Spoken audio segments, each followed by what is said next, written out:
everyone ဒီနေ့ video လေးကတော့ Ruby ရဲ့ chart ကိုနေရွေးမှာဖြစ်ပါတယ်ကဲ like ကြည့်လိုက်ပါဆိုတော့ဒီပဲညမလည်းပဲများတယ်ထင်လိုက်ပါနဲ့ကဲရွေးမယ် Aries လားမသိဘူး Aries လားပါလည်းမသိဘူးကတော့နံပါတ်8လောက်ထားလိုက်မယ်ပေါ့နော်ဒါကတော့ tourist လားမသိဘူးအဲ့လည်းမသိဘူးရမသိရအများဘူးအဲ့ဒါကိုကနံပါတ်7မဟုတ်5ပေါ့နော်ထားလိုက်မယ်ပြီးရင် Gemini ကတော့နံပါတ်5လားမသိထားလိုက်မယ်နော်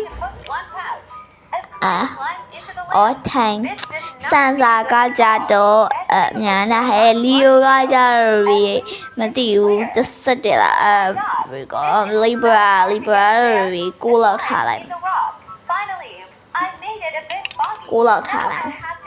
all full ထား fight ထား Scorpio ကတော့3စာ Ruby အမေရဲ့ Ruby အမေလည်း Ruby ညီမရဲ့ရာသီကွယ်ဆိုတော့နှစ်လောက်ထားမယ်ပြီးတော့ Ruby ရာသီကွယ်ဆို Ruby တက်ထားဘောလို့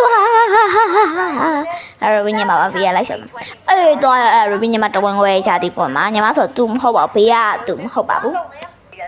တဝန်ခွဲပါသူရဲ့ရာသီကွယ်ဆို Oh my gosh bye bye 哇